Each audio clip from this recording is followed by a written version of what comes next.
Hey everyone, and welcome back to the channel. So today let's take a look at the all-new 2025 Nissan Kicks. This is the SR all-wheel drive. It's finished off in Scarlet Ember with an MSRP just over $31,000.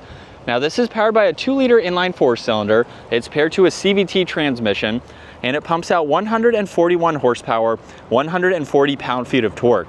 This weighs in around 3,200 pounds. It'll do 0 to 60 in around 9 seconds. Top speed is 120 miles an hour. It also has a fuel capacity of 11.8 gallons, and you'll expect to see 27 miles per gallon in the city and 34 out on the highway. This also has a wheelbase of 104.9 inches. Its overall length is 171.9. It has a width of 70.9 and a height of 64 inches. Now, as we take a look at the exterior styling for the latest Kicks model, there have been some updates. It is slightly larger than the previous model. And then up front, you'll notice the Nissan badge with a forward-facing camera. Really nice design for the grille that actually mimics the lighting too on both sides, where this is equipped with LEDs for all of the lighting with a nice dark housing for the headlights and high beams there. There's also the SR badge. You get some gray accents in the lower section along with parking sensors, and then the sensor right in the middle for distance pacing. And then that lower trim accent works its way around the fender arches. It's also in the lower side skirt too. Now this also has a unique design for those 3-spoke wheels there with a 2-tone look.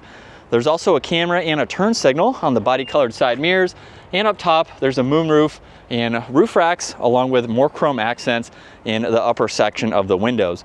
You'll notice too that that trim accent works its way to this small cargo window wrapping around the back section, and with the bodywork it actually looks like it has some very wide fender arches in the back. Now this also has a body colored spoiler with the third brake light and the wiper blade in the lower section. There's also LEDs for all the lighting. There's a backup camera and parking sensors, and you can also remote start this from the key fob. You can also use the key fob or the control underneath to release this, where it is manual, so you have to open that up. And for the smaller size that it is, you actually have a good bit of space.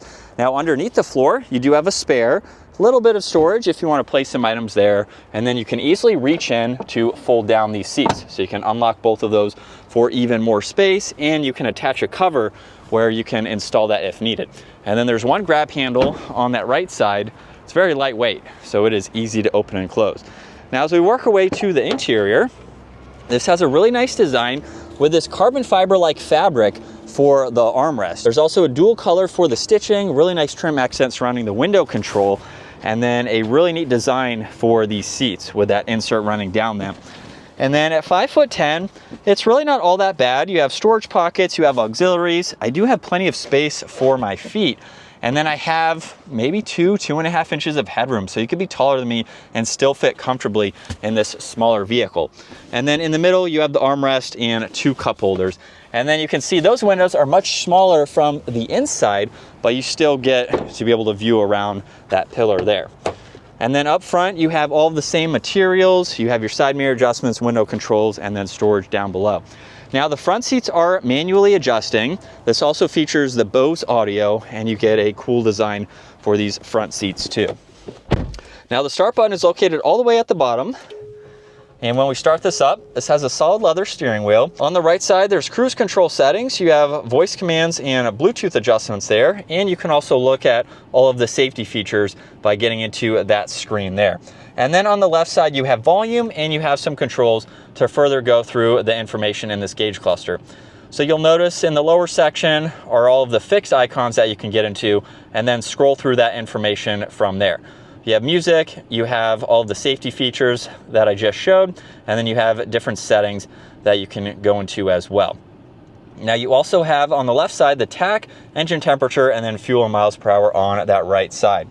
This also gets a heated steering wheel. You have the steering assist, some lighting controls, and then you have some more of that carbon fiber-like fabric. And with the infotainment system now, it is a touchscreen system where you have shortcuts on this left side. So you can quickly get through all of this. You can even get into all of your climates, so you can access those very nicely. So it's laid out very well. And you have volume underneath that along with tuning and a camera icon, so you can quickly get into the camera system. So you can look at that top-down view. You can also see the forward-facing angle, and then we can put it into reverse, and of course you can see that as well. And then you'll notice there's an air vent on both sides of that. This also gets heated seats, you have temperature adjustments, and then some more AC controls. These are all touch sensitive, so it's not an actual button, just have to tap on the screen basically of what it is. Now you do get wireless charging down below with some auxiliaries. There's auto hold and the e-brake. You do have different driving modes. Those will appear in the gauge cluster there. And then along with drive, this also has B for engine braking. So you can use that if you're in the mountains or on some hills. You get cup holders with a little bit of storage you could use it for, along with some more in the armrest. And then you have even more storage in the glove box. You get garage door buttons, a sunglass holder, there's dome lights and controls for both the sunroof and sunshade. Both of those are automatic, which is nice to see. And even with how small those windows are, you can see over both shoulders. You can't quite see that window from here, but you have a large rear window to easily see. So setting off behind the wheel now for this all new Kicks. I've been driving this for the last couple of days. Honestly, it's been a really nice commuter vehicle. I've used it to go from point A to point B. I've hauled some tires in it as well. And it's been a really nice, smaller size vehicle. Super easy to drive. Very easy to park and maneuver to, and I'm still at half a tank over the last half a week or so with the driving that I've been doing. So very fuel efficient, very easy to drive, very comfortable for its pricing too. It seems like a very solid vehicle as well. I have gone out on the highway briefly with it, a lot more city driving with it, but it seems like a very composed vehicle for its pricing, starting under $30,000, just depending on the trim and the options that you go with. Seems like a really cool new refreshed model for the Kicks. The Kicks has been around for a while, but now we have another revamp for the 25-year model. It's been super comfortable. These seats are very nice. And again, for its pricing, everything really has a good feel to it. And you have a good bit of tech features that you can go through. So I like that. For the money, it's basically what you would expect in terms of just everything that it has to offer, really.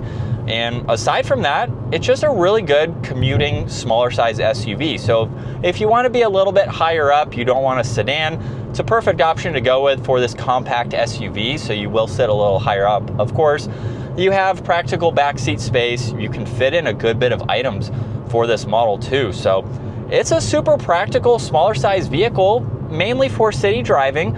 If you live in a city, you can do highway driving, of course, with it. But honestly, I don't really have any complaints with it now that I've been able to spend a few days with it and really get some seat time behind the wheel. And so with it in sport mode now, here we go. Pedal to the floor. And we are getting up to speed there. Not all that sluggish for what I mentioned earlier. The specs are around 9 seconds from 0 to 60. So from a slight roll there, we were definitely getting up at a slower speed, of course, but I think it has an adequate amount of power for how small this is and what it has to offer. So that was sport mode. We have a few others here, even eco mode, and that will modulate your throttle response. So eco mode is going to have less of a throttle input than sport mode would. But this is what it's like to be behind the wheel for the new Kicks. It's very easy to see all around, really easy to park and just drive in general. It would make for a great first vehicle if you're not looking for a large SUV, or just a vehicle in general that gets really good MPG and is a great point A to point B type of vehicle. As far as its handling goes for these corners here, these turns, just going at a normal rate of speed, seem to handle those well. It's not a performance-oriented vehicle by any means, but it's lower, so it has a lower center of gravity, so it'll be able to at least take some turns fairly decently for this, and especially with the all-wheel drive system, it will give you some more grip in inclement weather and just depending on the tarmac that you are on. So overall, for the last 4 or 5 days, it's been a really nice vehicle. For its pricing again, it's definitely something to consider for a brand new vehicle. You can get into one right around the $30,000 mark. Very impressive to see materials and just everything that it has to offer. So that is going to wrap it up for the all-new 2025 Nissan Kicks.